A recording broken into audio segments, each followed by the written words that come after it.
우리 주님의 은혜와 평강이 넘치기를 빕니다. 우리 교회가 지금 90일 성경 통독, 또 어제까지 구약 3일 정주행 했습니다. 하나님 말씀 속에 푹 빠져드는 가을이 되었으면 좋겠습니다. 창세기 참 재미있죠. 우리 야곱 이야기를 하고 있는데 제가 읽으면서 이런 것을 느낍니다. 청년 시절에 이 말씀을 읽고 많은 감동과 교훈을 받았는데 이제 나이가 제가 좀 들었잖아요. 지금 다시 봐도 참 놀라운 하나님의 말씀이라고 여겨집니다. 우리나라는 이 교육열이 아주 높지요. 그래서 명문대학에 보내려고 부모들이 애를 씁니다. 학원도 보내야 되고. 구약에 3대 명문대학이 나옵니다. 첫 번째는 라반스 칼리지. 두 번째는 보디바레 칼리지. 세 번째는 어딜까요? 사울의 칼리지. 아주 혹독한 훈련을 시켜내지요. 사기를 당해야 되고 감옥에 갇히기도 하고 목숨이 위태로운 그런 훈련을 받게 됩니다. 그렇게 훈련을 잘 받았기 때문에 그 시대 최고의 인재들이 배출하지요. 야곱은 라반의 집에서 잘 훈련을 받아서 이스라엘 민족의 12지파의 아버지가 됩니다. 그리고 요셉은 보디발의 집에서 잘 훈련받아 그 당시 대제국이었던 이집트의 총리가 되지요. 다윗은 사울 밑에서 잘 훈련을 받아서 이스라엘 민족 최고의 왕이 됩니다. 그래서 좋은 대학을 나와야 되죠. 우리가 이제 야곱의 생애를 읽어보는데 야곱이 라반의 집에서 20년을 있었습니다. 그의 청춘을 다 바친 겁니다. 왜 이렇게 20년 동안 라반의 집에 있었어야 할까요? 바로 라반 밑에서 훈련을 받아야 되기 때문입니다. 하나님의 학교죠. 여기서 사기 결혼을 당하게 되지요. 그리고 임금 착취를 당합니다. 이 야곱에게 딱 맞는 조교를 하나님께서 붙여주신 거예요. 라반을 통해서 이 야곱이 잘 훈련을 받게 됩니다. 청년 시절에 하나님의 말씀을 배우는 것이 평생을 가게 됩니다.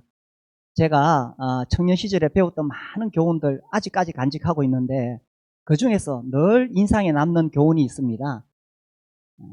우리가 하나님의 학교에서 훈련을 잘 받아야 된다는 것입니다. 특히 젊을 때에 이 하나님 학교에서 훈련을 받는 것이 매우 중요합니다. 평생을 가니까요. 중년 시절에도 하나님 앞에 훈련을 잘 받아야 되겠죠. 그래서 이 하나님 앞에 훈련을 잘 받아야 하나님의 사람이 되고 하나님의 일꾼이 되어서 때가 되면 하나님께 쓰임을 받게 됩니다. 저는 청년 시절에 그 원리를 배우고 지금도 늘 그렇게 생각하고 있고 특별히 오늘 우리 젊은 우리 청소년들, 청년들에게 꼭 이야기를 하고 싶습니다. 우리가 하나님 학교에서 훈련을 잘 받아야 돼요. 근데 이게 쉬운 일이 아닙니다. 때로는 참 어렵고 힘이 듭니다. 그러나 그렇다고 해서 중도에 포기하면 안 됩니다. 하나님의 때가 되면 하나님께서 그 과정을 졸업을 시켜주십니다. 3절을 보시면요. 여호와께서 야곱에게 이르시되 내 조상의 땅 내 족속에게로 돌아가라. 내가 너와 함께 있으리라 하신지라. 이제 야곱의 소유가 점점 늘어나니까 라반의 아들들이 시기하게 됩니다. 라반도 야곱을 이상하게 보지요. 그때 하나님께서 야곱에게 말씀하셨습니다. 네 조상의 땅, 네 족속에게로 돌아가라. 졸업하는 날이에요. 이제 네가 고향으로 돌아가도 좋다. 이렇게 하나님께서 이제 됐다. 이 과정 끝났다. 이렇게 말씀하실 때까지 그 훈련을 견뎌내야 됩니다. 그렇지 않고 자기 스스로 중도에 포기하면 지금까지 받은 거 아무 소용이 없습니다. 제가 청년 시절에 배웠던 교훈이 이것입니다. 내가 여기서 적응하지 못하고 내가 여기서 받을 훈련을 견뎌내지 못해서 다른 데로 옮기면 거기서 처음부터 다시 시작해야 된다고. 거기서 처음부터 다시 시작해야 되는 거예요. 여기서 내가 잘 버티고 견뎌야 됩니다.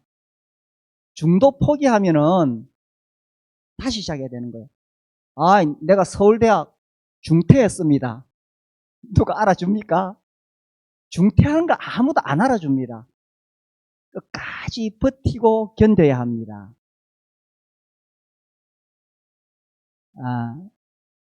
저는 이 말이 참 의미가 있다고 생각해요. 강한 자가 살아남는 것이 아니고 살아남는 자가 강한 자이다.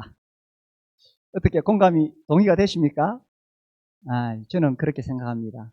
어렵고 힘들다고 중간에 포기하고 도망가는 사람, 강한 자가 아니죠. 사실 제가 이 신앙생활 하면서 중도 포기하는 사람들 많이 봤습니다. 중간에 잘 하다가 마지막 마무리를 못해서 포기하는 사람들도 봤습니다. 하나님의 때가 아닌데, 그죠? 여기 3절에 하나님의 때가 되면 하나님께서 졸업시켜 주십니다. 13절 보실래요? 나는 베델의 하나님이라 네가 거기서 기둥에 기름을 붓고 거기서 내게 서원하였으니 지금 일어나 이곳을 떠나 네 출생지로 돌아가라 하셨느니라. 자, 하나님의 때가 딱 되면 하나님께서 이제 네 고향으로 돌아가도 좋다. 네가 처음 나를 만난 날, 야곱이 처음 하나님을 만난 그 장소, 이제 네 서원대로 돌아가도 좋다. 이렇게 하나님의 허락이 떨어질 때까지 우리가 훈련을 잘 견뎌내야 됩니다. 그러면 요셉처럼 다윗처럼 쓰임을 받을 수가 있습니다. 자, 이 야곱의 이 20년 훈련 기간은 결코 쉽지 않았습니다. 그런데 야곱이 어떻게 이 훈련을 견뎌낼 수가 있었을까요? 그 비결이 5절에 나옵니다. 이 5절은 야곱의 졸업 소감입니다. 5절 우리 같이 읽어볼까요? 시작. 그들에게 이르되 내가 그대들의 아버지의 안색을 본즉 내게 대하여 전과 같지 아니하도다. 그러할지라도 내 아버지의 하나님은 나와 함께 계셨느니라. 그러할지라도 내 아버지 하나님은 나와 함께 계셨느니라. 이 라반 얼마나 지독한 사람입니까? 라반이 야곱을 착취하고 힘들게 했을지라도 하나님께서 그와 함께 계셨기 때문에 잘 견뎌낸 것입니다. 올림픽에서 금메달을 땄어요. 아유, 어떻게 이렇게 훈련을 잘 이겨내고 금메달을 땄습니까? 그러면 소감을 이야기하잖아요. 야곱이 지금 그 소감을 이야기하는 거예요. 그 혹독한 20년의 훈련을 마치고 나도 중간에 포기하고 싶었어요. 얼마나 힘들었는지 몰라. 그러나 하나님이 나와 함께 계셨어요. 하나님이 나와 함께 계셨기 때문에 내가 이것을 잘 이겨낼 수가 있었어요. 이 졸업 소감입니다. 7절 볼까요? 그대들의 아버지가 나를 속여 품삯을 10번이나 변경하였느니라. 그러나 하나님이 그를 막으사 나를 해치지 못하게 하셨습니다. 세상에 이래 악덕 사장님이 어디 있어요? 이 6년 동안에 품삯을 10번이나 바꾸다니 이런 사장님 밑에서 6년 일할 수 있겠어요? 그래서 라반은 정말 야곱에 있는 거 다 뺏어가려고 그랬는데 누가 막아주셨어요?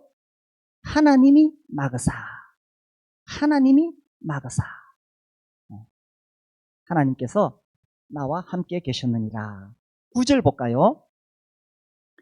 하나님이 이같이 그대들의 아버지의 가축을 빼앗아 내게 주셨느니라. 참 재밌는 말씀인데, 자, 요셉이 보디발의 집에 있었잖아요. 그때 하나님께서 보디발의 집에 복을 주셨어요. 자, 하나님의 사람이 가는 곳에는 하나님께서 항상 복을 주십니다. 동의가 되십니까? 내가 정말 하나님의 사람이라면 내가 일하는 직장, 내가 섬기는 사역에 하나님께서 복을 주십니다. 저는 그거 믿습니다. 보디발이 요셉을 점점 높이 쓰니까 보디발의 집에 복이 임했어요. 라반은, 야곱이 라반 집에 오니 라반의 집에 복이 있어야 되잖아요. 넘쳐야 되잖아요. 그런데 라반은 야곱을 착취했습니다. 그러니까 하나님께서 야곱만 복을 주셨어요. 이 라반이 참 어리석죠. 하나님의 택하심을 받은 사람, 하나님의 사람이 가는 곳에는 항상 하나님 복을 주시는데 라반은 어리석게도 이 복을 차버린 거예요. 자, 그럼에도 불구하고 이 야곱은 이 20년을 잘 견뎌냈습니다. 사실요, 라반은 뒤에도 읽어보면 정말 지독한 사람입니다. 이런 사장님 밑에서 야곱이 어떻게 버틸 수가 있겠어요? 한동안 갑을 관계라는 말을 제가 많이 들었어요. 요새는 그런 말 잘 안 쓰더라고. 라반이 갑이잖아요. 야곱은 을입니다. 갑질하잖아요. 갑질. 그 갑질하는데 야곱이 도저히 자기 힘으로는 견뎌낼 수가 없습니다. 그런데 알아야 될 사실이 있어요. 라반 위에 누가 계십니까? 하나님이 계십니다. 그래서 갑 위에 슈퍼갑이 계신다. 우리가 살면서 내 위에 갑질하는 사람 만날 수 있습니다. 힘들어요. 괴로워요. 그러나 제가 정말 깨달은 사실이 하나 있습니다. 그 사람 때문에 내 인생 망하지 않습니다. 아무리 내 위에 갑질하는 사람이 있어도 그 사람 때문에 내 인생 망하지 않습니다. 왜냐고요? 그 위에 하나님께서 계시기 때문입니다.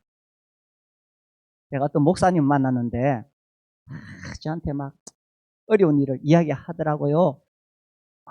그 교회 장로님 때문에 너무 힘들어서 도저히 못 살겠대요. 그래서 제가 물었어요.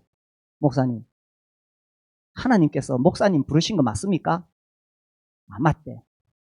그러면 그분 때문에 목사님 인생 망하지 않습니다. 내 위에 나보다 힘센 그 사람 때문에 내 인생 망하지 않습니다. 가비에 슈퍼갑이 계시거든요. 우리 하나님께서 나를 지키시고 보호해 주십니다. 그런데 이 5절에 보면 야곱이 하나님을 어떤 하나님이라고 했어요? 내 아버지의 하나님이라고 했습니다. 사실 지금 야곱은 나이가 많습니다. 28장에서 이삭의 집을 떠날 때에 벌써 77살. 그리고 20년 지났으니까 97살. 물론 지금 우리 시대에 따지자면 절반 딱 잘라야 됩니다. 이 시대는 오래 살았으니까 절반 딱 자릅니다.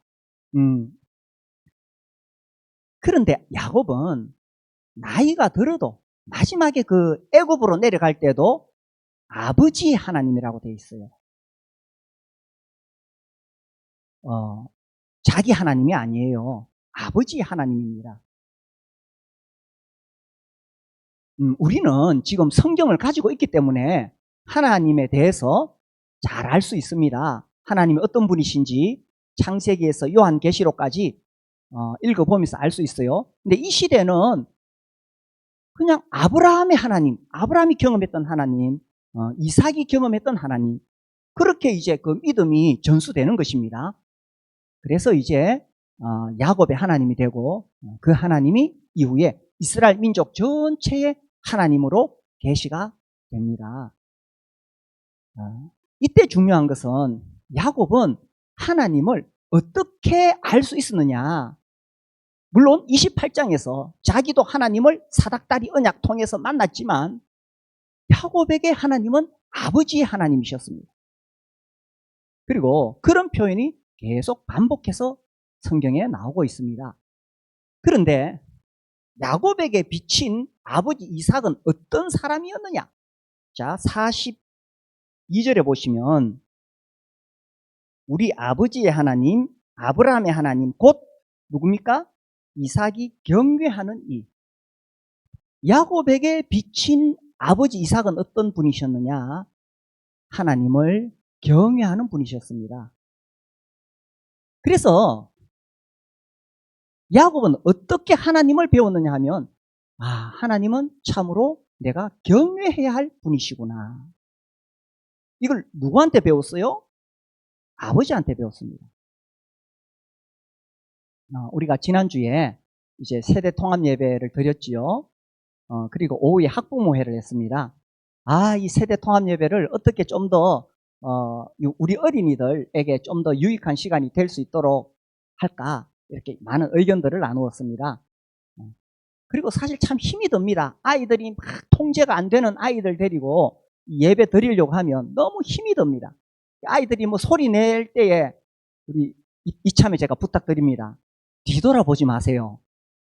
엄마는 막 불안합니다. 아이가 소리 내는데 뒤돌아보면은 매우 죄송스러운 마음이 들어요. 뒤에서 아이가 소리 지르더라도 뒤돌아보지 마세요. 네. 네. 이 세대 통합 예배를 통해서 우리는 우리 자녀들에게 믿음을 전수하기를 원합니다. 제가 오늘 주보에도 실었는데 세대 통합 예배가 다음 세대를 살린다 하는 책이 있습니다. 이 수지 기쁨의 교회, 그 교회에서는 할아버지, 아버지, 손자 3대가 함께 앉아서 예배를 드립니다. 그 아버지, 할아버지가 정말 하나님을 경외하는 그렇게 예배 드리는 모습을 보고 자녀들이 배우게 된다는 것이지요. 저는 청년 시절에 이렇게 들었습니다. 아버지가 우리 교회는 매주 성찬식을 하잖아요. 이 떡과 잔 앞에서 정말 그 구원받은 감동을 눈물로 감사하고 기도할 때에 자녀들이 그것을 보고 배운다는 거예요.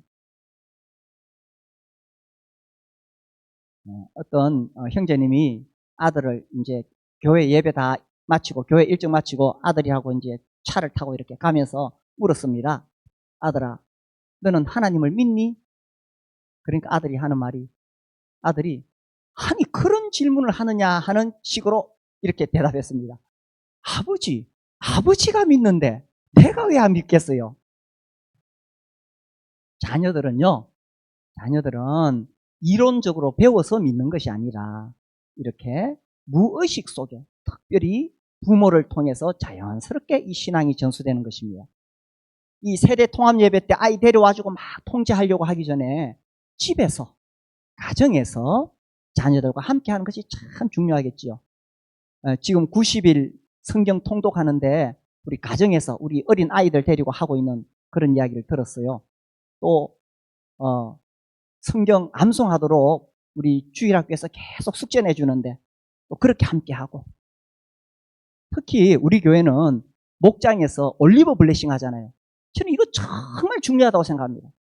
이 목장에서 아버지가 아들을 안고 축복 기도해주고 그 속에서 자연스럽게 이 자녀에게 신앙이 전수되는 것이거든요. 그러면서 아버지의 하나님을 배우는 거예요. 어제 우리가 8시간 그 구약 공부하는데 초딩이 하나 와가지고 앉아있더라고. 걔가 앉아서 뭘 이해하겠어요? 그러나 그런 분위기를 익히는 것입니다. 내가 성경을 공부해야 되겠다. 이거 배우는 거예요. 그래서 갑자기 막 세대 통합 예배 때 붙잡아 놓고 조용시킬 수 없습니다. 평소에 자녀들과 함께하고 그런 신앙이 자연스럽게 전해지는 거지요. 야곱에게는 아버지가 어떤 분이셨느냐? 하나님을 경외하는 분이셨습니다. 또 이런 표현이 나와요. 53절에 보시면 아브라함의 하나님, 나홀의 하나님, 그들의 조상의 하나님은 우리 사이에 판단하옵소서 하며 야곱이 그의 아버지 이삭이 경외하는 일을 가리켜 맹세하고, 이 성경에 보니까 이삭 이야기 많이 안 나오잖아요. 그런데 우리가 이거 읽어보니까 이삭이 다른 건 몰라도 이 야곱에게 하나님 경외하는 것은 확실히 가르쳤네요. 그러니까 야곱의 그 아버지로부터 받은 강한 인상은 우리 아버지는 하나님을 경외하는 분이셨어. 그래서 하나님을 경외하는 아버지라고 했던 것입니다. 이 야곱이 20년의 그 혹독한 훈련을 어떻게 이겨낼 수 있었느냐? 아버지 하나님이 자기와 함께 계셨다는 사실입니다. 그래서 그것이 든든했는 거예요. 자기는 비록 부족할지라도 아버지 하나님이 나와 함께 계신다. 그래서 그 훈련을 잘 이겨낼 수가 있었던 것입니다. 이 라반이 아무리 힘이 세도 그 위에 더 높은 하나님이 계세요. 이 라반이 지독하거든요. 야곱이 이제 떠났다는 이야기를 듣고는 가만히 있지 않습니다. 바로 추격대를 보내가지고 야곱을 잡으러 옵니다. 왜 잡으러 오느냐? 다 빼앗으려고. 라반이 말은 좋게 하지만 사실은 야곱 거 다 뺏으려고 잡으러 와요. 근데 잡으러 오는데 그 결정적인 순간에 31장 22절 3일 만에 야곱이 도망한 것이 라반에게 들린지라 라반이 그의 형제를 거느리고 7일 길을 쫓아가 길르앗산에서 그에게 이르렀더니, 자 24절 우리 같이 읽어봅시다. 시작. 밤에 하나님이 아람 사람 라반에게 현몽하여 이르시되 너는 삼가 야곱에게 선악간에 말하지 말라. 이제 라반을 이길 수가 없습니다. 야곱은 아직 어린 아들들 르우벤 제일 나이 많아봤자 이제 10 몇 살밖에 안 돼요. 그러니 이 라반을 대항할 수 없는데 하나님께서 나타나셔서 보호해 주셨습니다. 라반 때문에 야곱의 인생 망하지 않습니다. 아무리 라반이 갑질을 해도 갑 위에 누가 계신다고요? 슈퍼갑이 계신다. 그래서 우리가 직장생활 하면서 또 사회생활 하면서 정말 나에게 어렵고 힘들게 하는 사람이 있을지라도 우리가 이 사실 알아야 됩니다. 그 사람 때문에 내 인생 절대 망하지 않습니다. 그 시련 때문에 내 인생 절대 망하지 않습니다. 우리 하나님이 계시거든요. 저는 이거 굳게 믿고 또 그렇게 경험하고 있습니다. 자, 이렇게 이제 이 라반 밑에서 야곱이 혹독한 훈련을 받게 되는데, 그러면 그 라반 밑에서 야곱이 어떻게 일했을까? 어떻게 일했을까? 야, 이게 참 놀라운 일입니다. 38절 보겠습니다. 38절.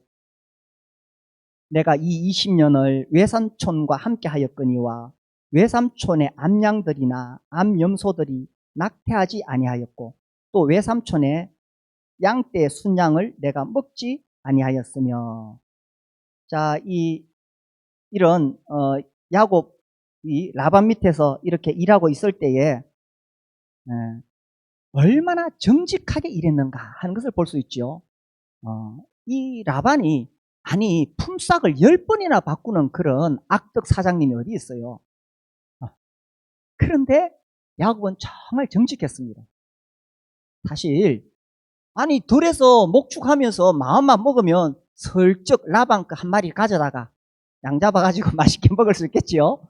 표 안 나게 얼마든지 그렇게 할 수 있었을 것입니다. 그런데 어떻게 했어요? 아주 정직했습니다.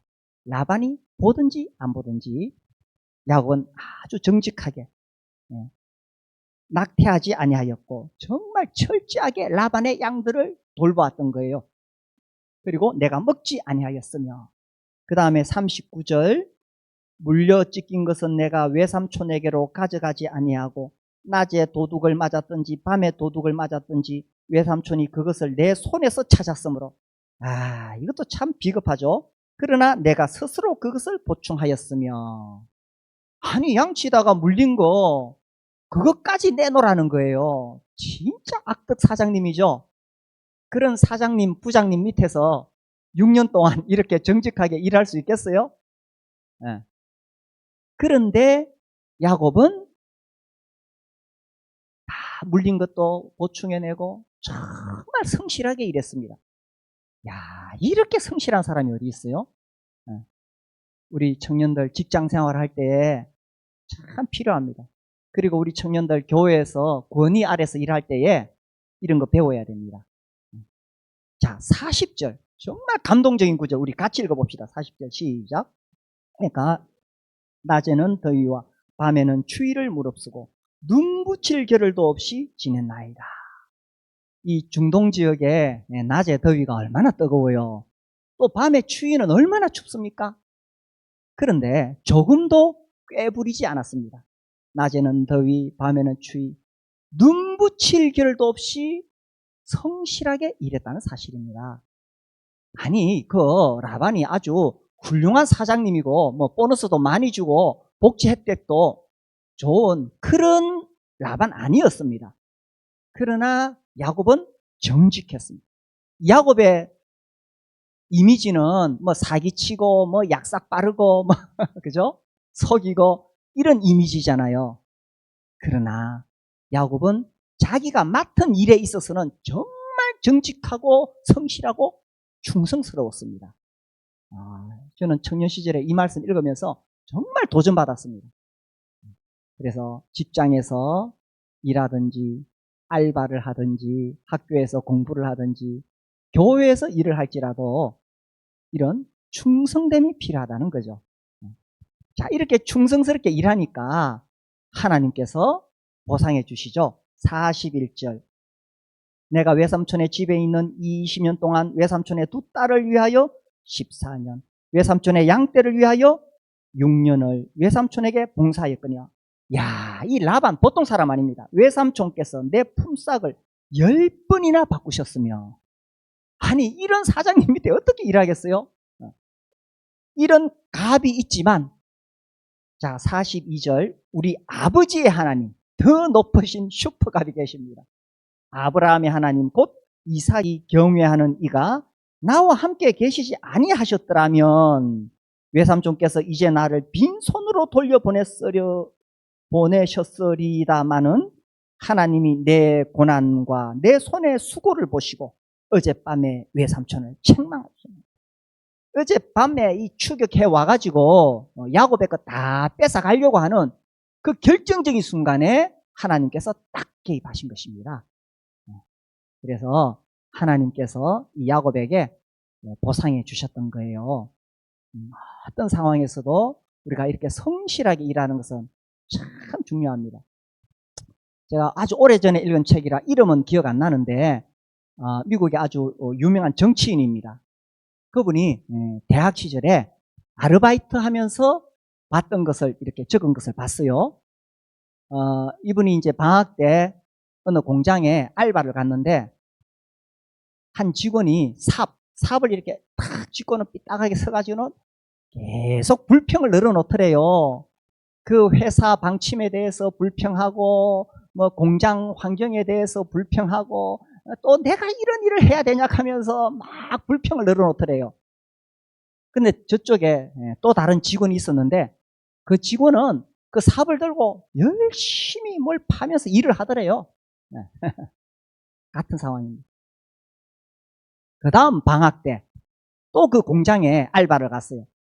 그 삽을 짚고 불평하던 그 직원은 여전히 삽을 짚고 또 똑같은 불평을 늘어놓고 있더래요. 그런데 그때 열심히 삽으로 일하던 그 직원은 지게차를 몰고 다니면서 막 또 일을 하고 있더래요.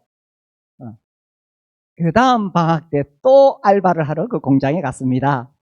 자, 삽 짚고 불평하던 사람은 어떻게 됐을까요? 여전히 삽을 짚고 불평하고 있더래요. 지게차 몰고 다니던 그 직원은 그 공장의 감독이 되어가지고 공장을 관리하고 있더랍니다. 그래서 어떤 상황에서든지 이렇게 성실하게 일하는 사람 하나님께서 기억하십니다. 투기와 투자의 차이가 뭔지 아세요? 투기는 요행을 바라는 거지요. 빚내서 투기하는 거, 이거 투기입니다. 투자는 충분히 계산해가지고 하는 거겠지요. 요즘 뭐 가상화폐니 뭐 주식이니 우리 청년들 뭐 할 수 있어요. 할 수 있는데 일주일에 한 번씩 그거 들여다보는 사람은 그거 하면 안 돼요. 1년에 한두 번 들여다볼 수 있어요. 돈을 어떻게 벌어야 되느냐? 열심히 일해서 돈을 벌 생각을 해야 되지. 젊은 청년들이 막 넣어가지고 이거 일주일에 한 번씩 들여다보고 있다, 한 달에 한 번씩 들여다보고 있다, 그러면 안 돼요. 투자는 할 수 있는데 청년 때는 뭐 해야 되느냐?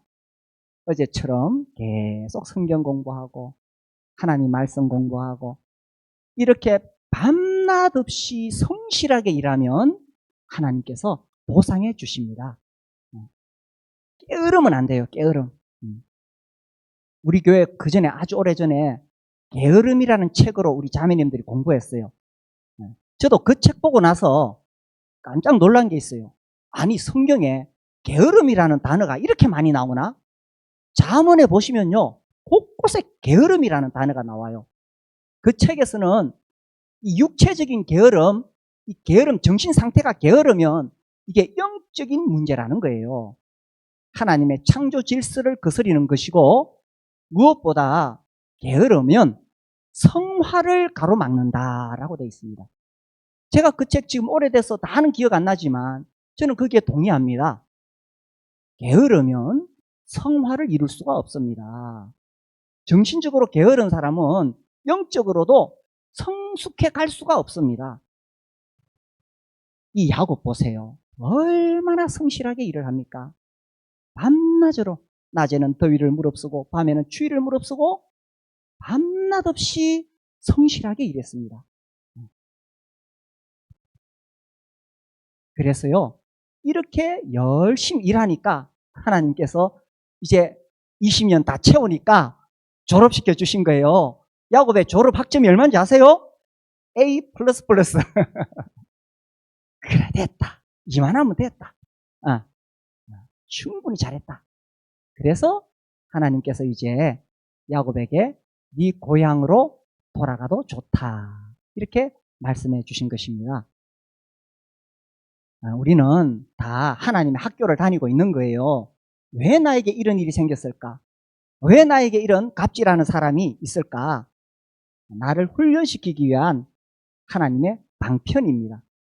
특히 어려운 일을 많이 당할 때, 정말 내가 감당할 수 없는 시련이 있을 때 우리가 기억해야 될 사실이 있어요. 하나님은 크게 쓰실 사람에게는 더 큰 시련을 주십니다. 아멘이십니까? 크게 쓰실 사람, 요셉 같은 사람, 정말 그 7년, 6년 동안에 그 수많은 사람들의 목숨을 구해야 되는 그런 큰 일을 할 사람에게는 정말 요셉 혹독한 시련을 당하지요. 모함을 당하지요. 정말 죄를 덮었어도 어떻게 그런 파렴치한 죄를 덮었을 수가 있겠어요. 그렇게 감옥에 들어가잖아요. 다윗, 그 목숨 살려고 그 사울이 죽이려고 그렇게 쫓아오는 그런 시련을 당하잖아요. 그러나 하나님께서 그를 정말 크게 사용하십니다. 그래서 내가 지금 큰 어려움을 겪고 있다. 하나님께서 나를 크게 쓰시려는가 봐. 중도 포기하면 안 됩니다. 하나님이 이제 됐다, 돌아가도 좋다, 이렇게 말씀하시는 때가 와요. 그때는 하나님께서 학점도 A+ 주시고 상급도 주십니다. 그래서 내가 포기하면 안 됩니다. 시련을 당할 때 우리가 기억해야 됩니다. 이것 때문에 내 인생 망하지 않는다. 그렇지요? 내가 하나님의 자녀인데, 내가 하나님 자녀의 권세를 가졌는데, 그 사람 때문에 내 인생 망하겠어요? 아니, 내가 이런 시련 때문에 내 인생 망하겠어요? 절대 그렇지 않습니다. 하나님이 하나님의 자녀를 눈동자같이 지켜주십니다.